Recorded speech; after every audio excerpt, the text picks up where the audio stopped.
Hey everybody, RockPaperMario here, and welcome back to Let's Play Final Fantasy X. In the last part, wait a second, actually I want to talk to that kid, because I forgot to talk to him the last day. That's that kid who says he wants to be a blitzball when he grows up. What a lunatic. It's like Ralph Wiggum or something like that. It's like, good luck with that. It's like, when I grow up I want to be a caterpillar. I think that's one of the epic things he says in The Simpsons at one point. Anyway. Here we are back in Kilika. I guess it's time to go and talk to Waka. I'm actually only going to be recording a small little bit of this because, well, I'll explain that when it becomes pertinent, I guess. There you are. Be said Aurochs, huddle. You get your asses over here. Temple where we pray for victory. Go! High Summoner O'Holland used to live in the Kilika Temple here. Yep, Lord O'Holland was once a great blitzer, you know. Waka. Seems appropriate to pray there, then. Praying for victories. Oh, good. But is this right? Something wrong with enjoying blitzball? Is this really the time? It's really weird This is the only time. to see Titus being the one being like, wait a second, is this morally okay? They forget pain, suffering. Only the game matters. That's why Blitz has been around for so long. At least that's what I think. Whatever you say. It's like poor Titus. And win. It's like he can't do right or wrong here. It's like Right. Temple's beyond the jungle there. Let's go. it's like when he's all like, okay, well I don't give a shit, I just care about me and my Instagram feed, and then he's insensitive, and then when he's like, oh hey there actually. Hey you, hands off the merchandise. Oh, you're a customer. Stop, wait a minute. Mrs. Lovatata Pie shop. Bong bong. Actually, wait a second. I never equipped Yuna with that Seeker ring, did I? It gives her HP plus 10%, which is huge. I mean, that's 220 HP instead of 200 HP. That's nothing to sneeze at. But yeah, it's poor Titus. It's when he's either he's being when he's when he's oh yeah, but whatever, it's not a big deal, then he's being insensitive, and then it's when he's actually being aware of what's going on, then all of a sudden it's yeah, but blitzball is fun, blitzball gives people hope. It's he can't do anything right. It's poor Titus. Anyway, on to the next area, which is the Kilika Wood, or the Kilika Jungle, or the Kilika Forest, or the whatever. The Galmore Jungle, more like. No, it's not as impressive as the Galmore Jungle, though it is quite beautiful. Hey Lulu, lay it on me. Yuna's saying she wants you with us. Huh? I want to ask you. What can I say? I've got the magic in me. You know what? There's no time for jokes, yeah? He may be a blitzball whiz kid, but up against fiends, he's a newbie.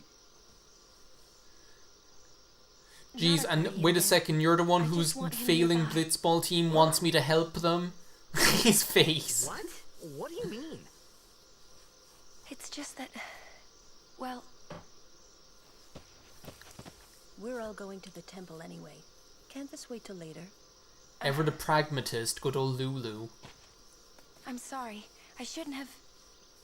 There's nothing to be sorry about. I'm just not really sure what's going on. How dense. My apologies.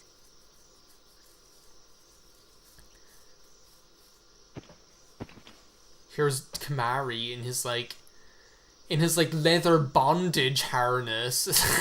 Seriously.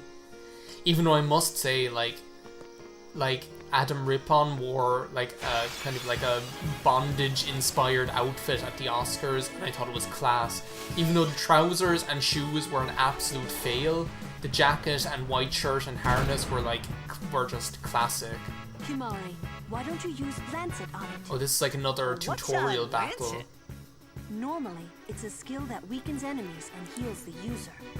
But when a Ronso uses it, that Ronso can sometimes learn Fiend's abilities. Hey, sounds cool. Yeah, so Kamari, as I say, has like this blue magic quality to him. And thankfully, like, this is probably the easiest game there is to actually learn the blue magic spells out of all of them. Like, I remember, like, Final Fantasy VI was pretty easy. Final Fantasy V had its challenges. Goodness knows, Final Fantasy IX, sometimes that gave me a headache trying to learn the blue magic skills for Kina. And I must say, like, in comparison to all of them, though, this is, like, the easiest. Basically, all you need to do is know which enemies have something you can learn and use Lancet on it. Lord of the Wood. We've had trouble with this one before. Remember, discretion is the better part of valor. Jesus, not bad enough that I had to, like, fight Kaladimos in Wind Waker just there, today. I had to fight Lord Ochu. Ochu is no garden variety fiend. A garden variety Bowser. Crusaders at it and still lose. Ochu poison is a surefire way to get to the far plane and fast. He's not lying, like, poison is absolutely ridiculous in this game. Oh, Gata. Standing guard, sir. You've got to admire him. Anyway, that Ochu is basically like an optional boss fight that you can take on at the moment. What I'm actually going to do is there's like a couple of like winding paths you can take. There are like a couple of winding paths that you can take in order to there are a couple of like winding paths you can take that lead to treasures or whatever. And I'm going to want to pick up them first. There's also like a couple of characters you can talk to. Yeah, right, Waka. Good luck with that. See, what did I tell you? It's because I haven't been like doing their Sphere Grid. They've got all these sphere levels there and I haven't been doing it, but I don't really want to yet. It's like I want to wait until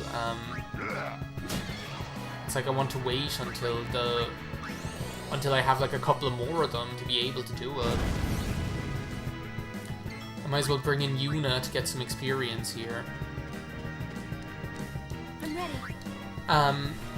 So yeah, basically what my plan is, in this area, there are like basically only like a couple of places in this game that I ever really like to grind in.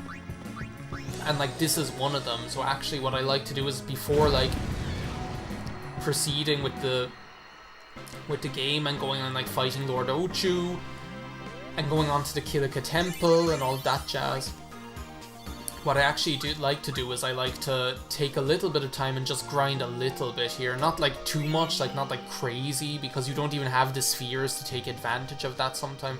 Like that's the thing, like you'll get like certain spheres from certain enemies, but like there's a certain extent to which that you will grind and then like you won't even have the spheres to be able to take advantage of the stuff that you have the nodes on, especially like ability spheres this early in the game. Okay, I'm just going to like go ahead and defend with you now. Don't you dare poison me now. And that's obviously like a lightning elemental, so we're going to want to use water on it. Thirsty? Yeah, Lulu's milkshakes bringing all the boys to the yard is what's happening here. Bring in Tidus. Hope that that bee doesn't poison anybody. Oh wait, no, we don't have to worry. And then Waka pretty much be able to overkill it. No, not yet. Okay. Well, that's the thing. What we have to do is, Tidus might be able to hit that thing, but I'm not sure. We're going to be getting like another weapon for Waka right now, like in just exactly where. Ain't seen nothing yet. No, baby, no, you ain't seen nothing yet. But yeah, like like this chest here, this has like a weapon for Waka called the Scout in it, like, and it'll always have it in there. You don't have to worry like in Final Fantasy 12 of, oh, maybe it'll have this in it, maybe it won't. And this has like Ice Strike, and it also has Sensor. Now the thing is, those bees are weak against ice. So what you can pretty much do is, now that we have that weapon for Waka, we'll actually be able to like overkill them. And like this is such like what makes this like such like a useful area for actual grinding is not just the fact that you can overkill a lot of the enemies. Like I'll show you right there now. Like we just got a preemptive strike. Tidus can pretty much overkill that. Well, after we get a couple of levels, I'll just show you right now, like with Waka. Like, we can overkill those bees. And, like, I didn't bother getting everyone else in to share in the experience there. But, like being able to get overkills that easily on enemies isn't, like, the Ochu, like, right here again. Hey there, guys. On our way, sir. These are more of the Crusaders here. They're training for the upcoming operation, calling us if you see any sin spawn. But Lord Ochu is, like, right here. So basically, if you go, like, up here, then you'll get to where the temple is. And over here is where Lord Ochu is. So what I'm actually going to do is I'm going to go back to the start of the jungle to where, like, that save point is, because that's what makes it such a useful spot for grinding, because you have that save spot for, like, instant healing there.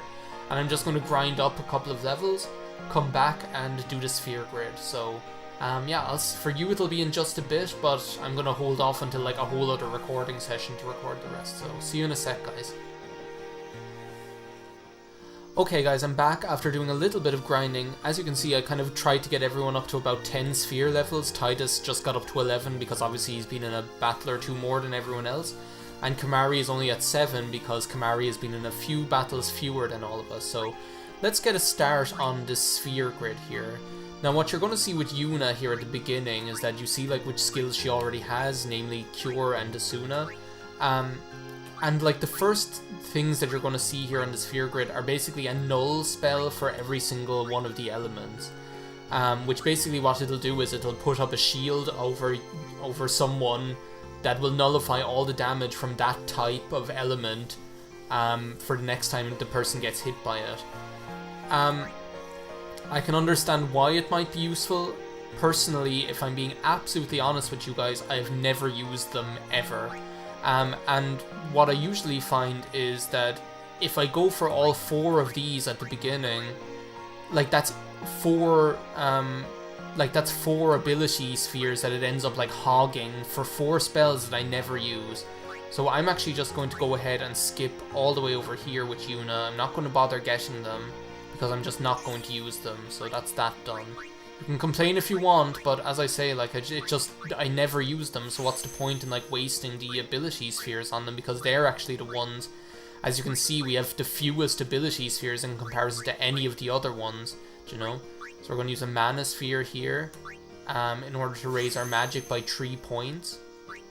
And that might not seem like a lot, it's like, ooh, wow, 3 points magic, but, like, that's more than you think it is. So here we are, use a speed sphere to increase her agility, and then another one to increase her evasion, and there we go. And as I say, it might not seem like a lot, but you'll start seeing, like, you'll start reaping the benefits straight away. Maybe not as visibly with Yuna, but with the other characters. Like, when you see, like, +3 magic or +2 magic for Lulu, it'll, like, translate into quite a lot of extra damage. So that's that. As I say, I don't really see much use in these 4 spells, especially right at the beginning. It's like you need your ability spheres for other things.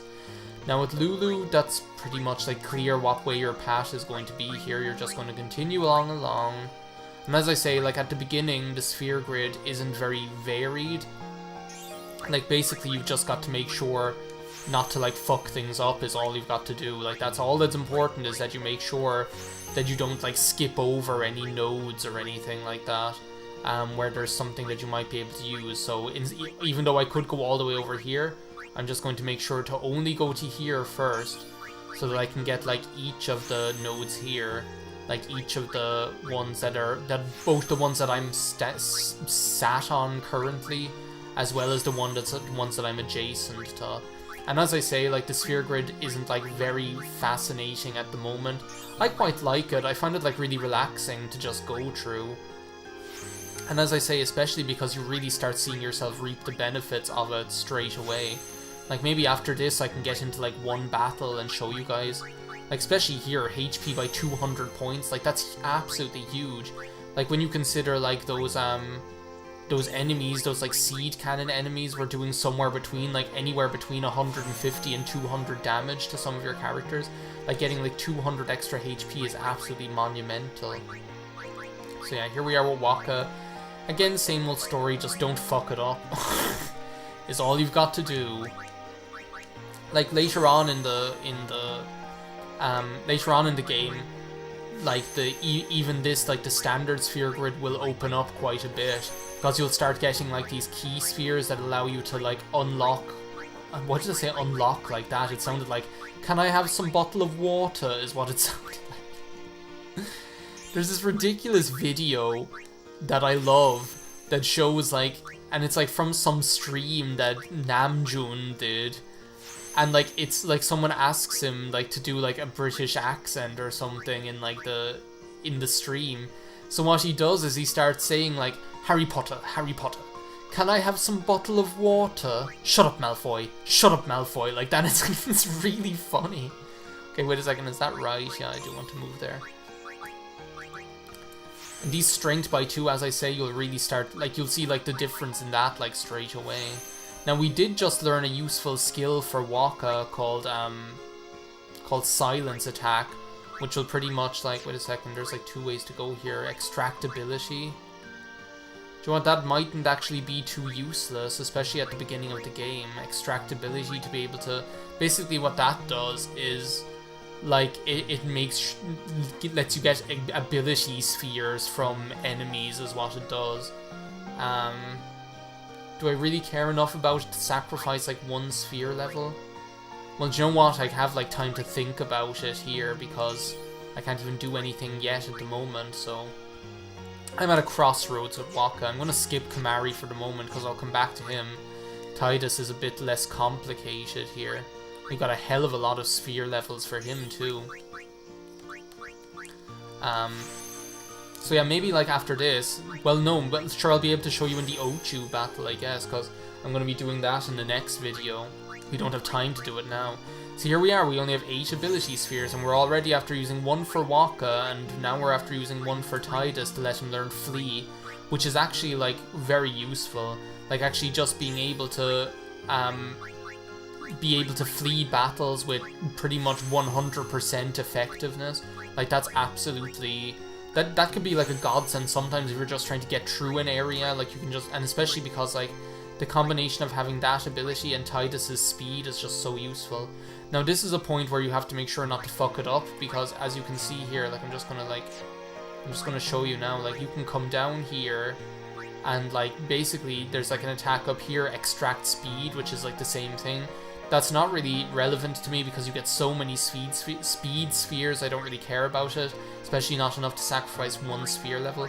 But that's like a perfect example of like sometimes that'll happen where like you don't want to like skip on that crossroads because you want to make sure to get everything you can. But like as I say, like the only one of those like extract special abilities. Oh my god, haste. We have haste already. Are you for real? Okay, well that's a game changer. Haste is pretty much like the most useful, and HP 200. Okay. Haste is pretty much like the most useful spell in this game. It's absolutely crazy.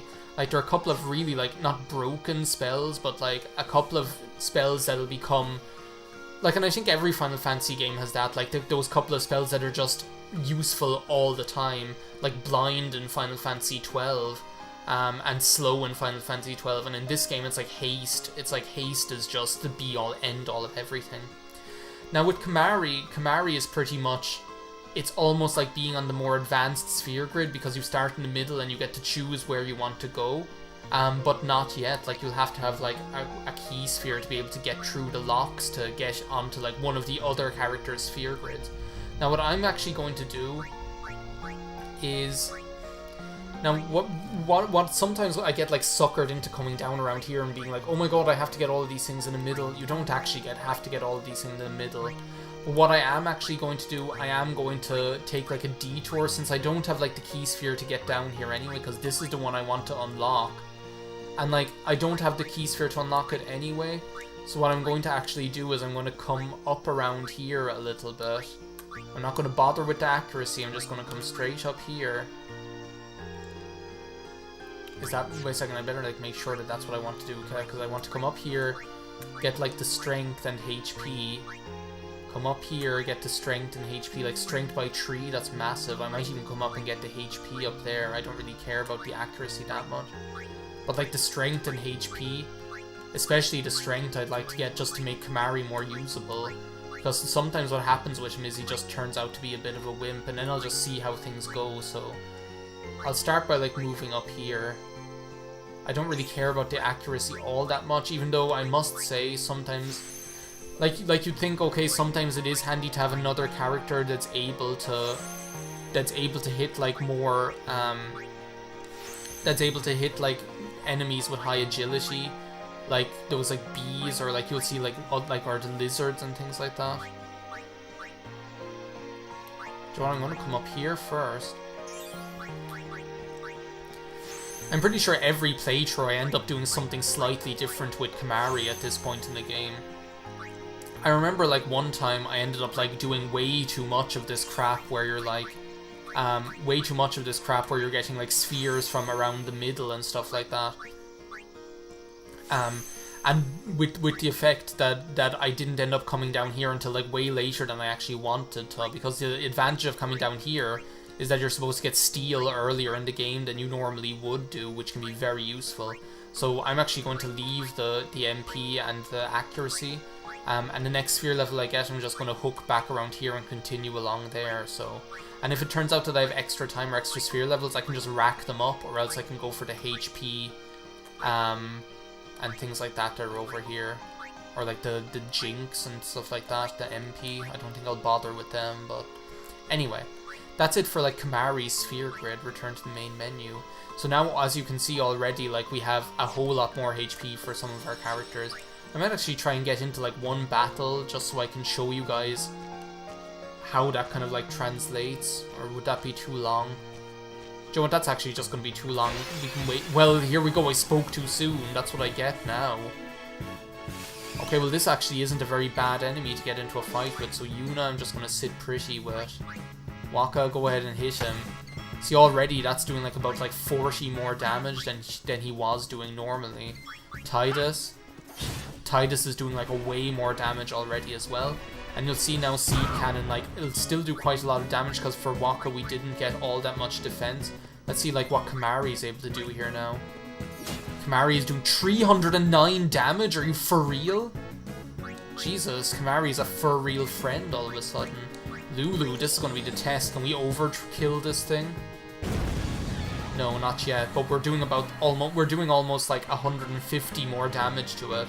So even like those couple of like magic +2 and things like that, like that translated into 150 extra damage that you're doing to an enemy. So I guess that was like a nice little way to spend some time going around the Sphere Grid and at first like journey into it and then being able to demonstrate it. In the next part, we'll get back to some more action. We're going to take on the Lord of the Jungle, the Ochu, and then continue on to Kilika Temple. So, thank you for watching. I'll see you next time. Bye now.